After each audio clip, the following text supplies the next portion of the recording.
Hey guys. Okay, we're back. Different room, different chapter. The lighting's not so good in this one, but I guess it doesn't matter. So we're chapter 30. We are getting towards the end of the book, definitely towards the end. And we are in a chapter with Nell. I don't know how you feel about which chapters we're reading, but I know I like the chapter with Nell. So let's see what happens with Nell and that terrible clown. Nell had been beaten. What a great first line. Those first lines get you, don't they? Nell had been beaten.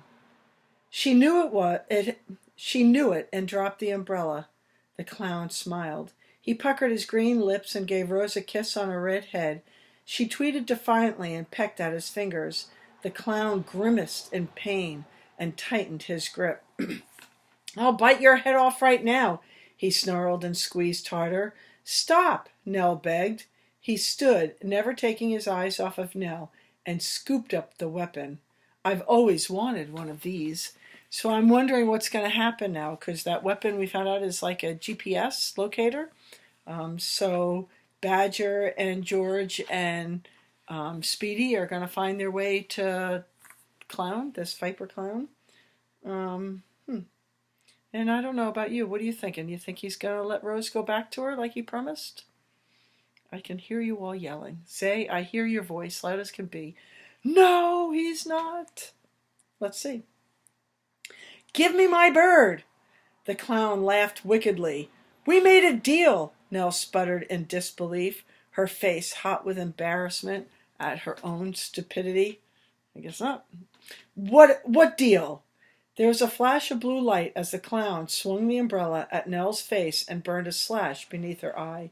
Nell screamed, and suddenly she was a silver fox.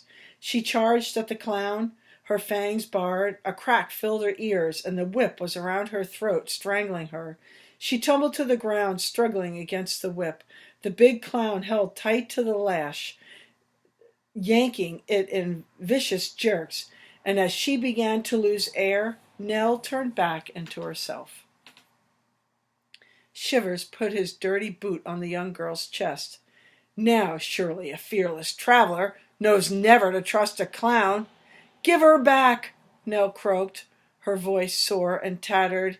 This bird is going to be roasted and devoured, but if you are a good girl, I will let you eat the skull.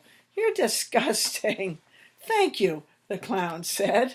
But before you go complaining to your friends about how terrible I am, what a liar I am, remember this. I will keep part of my promise. You will live, at least until we reach the spiders. Ooh, the spiders that were going at the ship? I wonder if those are the spiders. Now join the others while we get the fire ready. And with that, Shivers gave Nell a parting kick in her side with the sharp tip of his boot and walked to the edge of the clearing where the big clown was building a fire pit.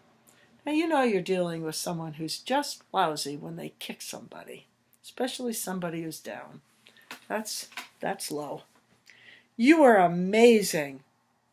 Nell looked up into the kind face of, who do you think?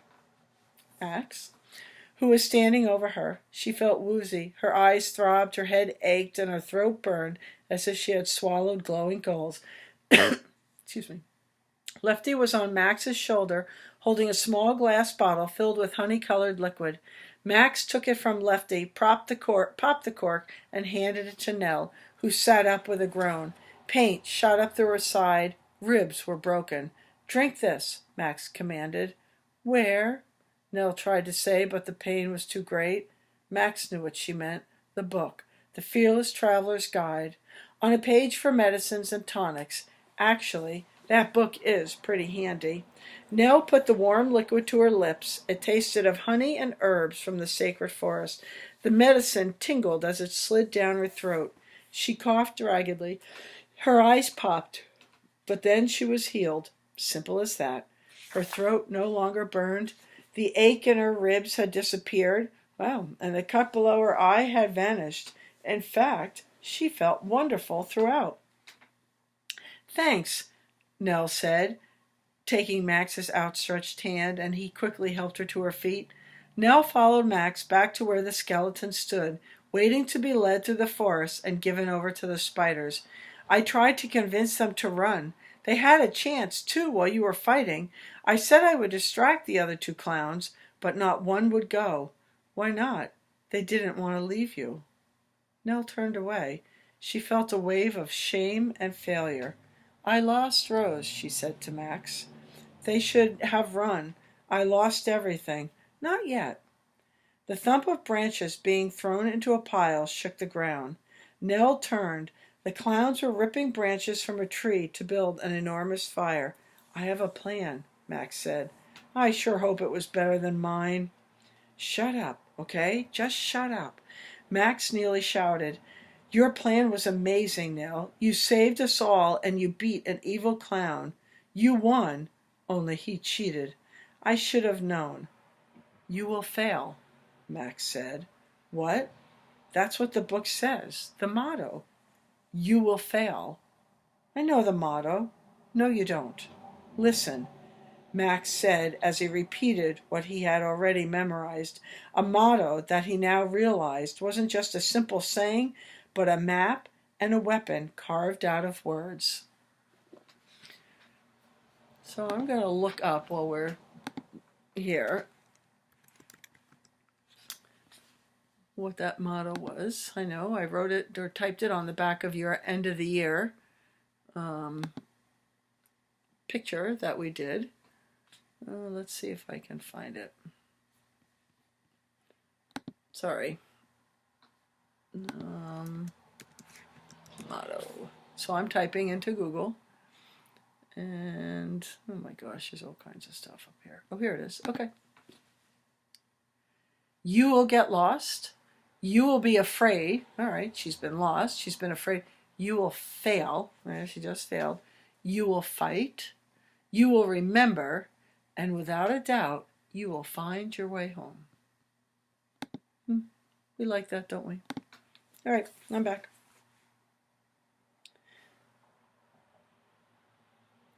You don't. Listen, Max said as he repeated what he had already memorized, a motto that he now realized wasn't just a simple saying, but a map and a weapon carved out of words. You will get lost. You will be afraid. You will fail. You will fight. You will remember. You will rise, and without doubt, you will find your way home. You see, he stressed, everyone fails. Yeah, we all know that. We're in the land of nightmares. What else could we do but fail? It's a kind of place that it's kind of what this place is all about. Failing is part of the plan. But what's next? You will learn, see? And we talk about that, right? Failing, making mistakes, it's okay. Just get back up and start to learn, all right? And as you were fighting, I did learn something. The book doesn't say, without a doubt, you will find your way home. It doesn't promise anything. It says, without doubt, you will find your way home. Oh, I never noticed that. Without doubt versus without a doubt. Don't you see? It's up to us. We can get out of here as long as we think it's possible. And we will, I swear it. Right? Kind of like yet. Can't get out of there yet. Thank you, Nell said suddenly, so grateful that Max had appeared in her world. To be here in this dark forest with this person whose body was tossing in a bed somewhere in another world, dreaming he was helping her, was more strange and wonderful than anything else. You don't have to thank me, I'm your friend, Max said. Impulsively, before she could think about stopping herself, Nell, the unhugger, gave Max a quick hug. He held his hands up awkwardly. All right, calm down. Wait, he held up his hands? I thought he only had one hand. Glad you asked. Remember when we were on the bus and Rose began to sing to the little girl's skeleton? Her eyes, Nell said, realizing what he was getting at. Her eyes became real when Rose began to sing.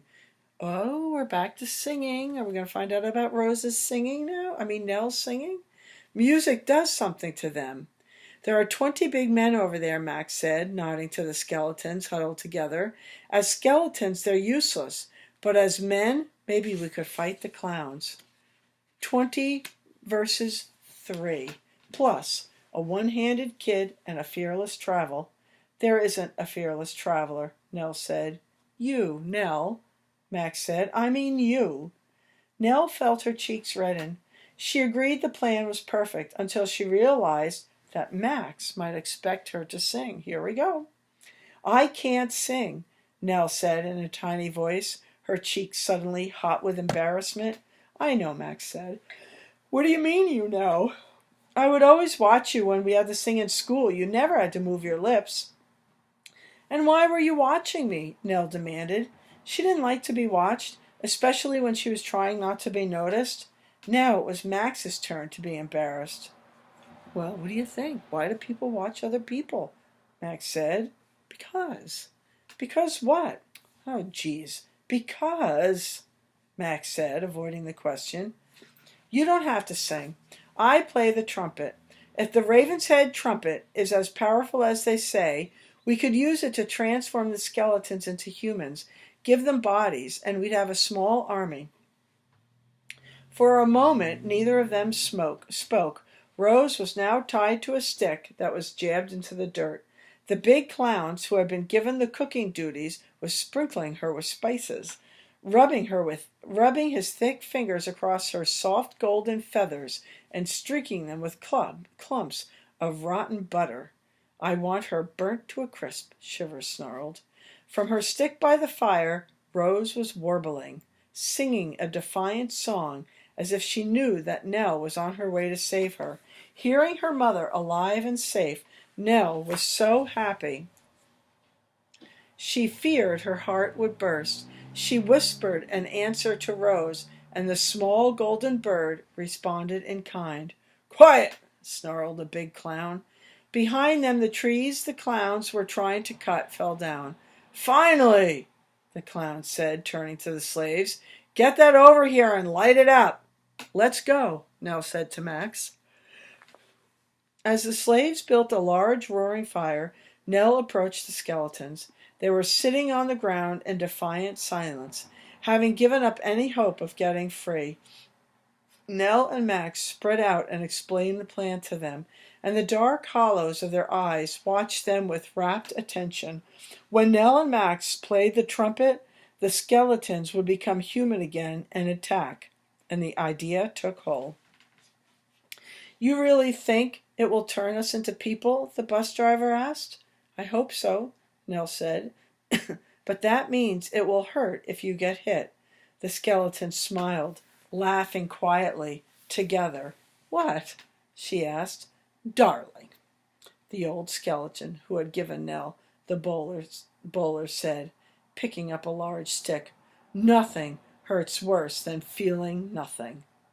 Ooh, nothing hurts worse than feeling nothing. Ooh, you think he's talking about feelings? When we shut down our feelings and we don't allow ourselves to feel them? That empty feeling is worse than feeling them?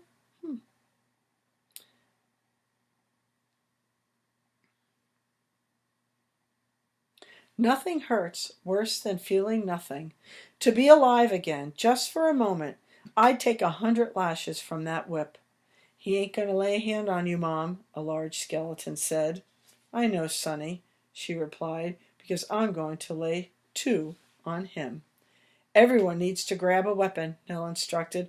All the skeletons watched with their hollow eyes. When the change comes, we must all attack and not stop until the clowns are gone. Now, I didn't see this coming, the skeletons attacking. The skeletons agreed. While the clowns were busy watching the fire grow, the skeletons wandered around in the darkness, hiding at the edge of the woods and waiting for their moment.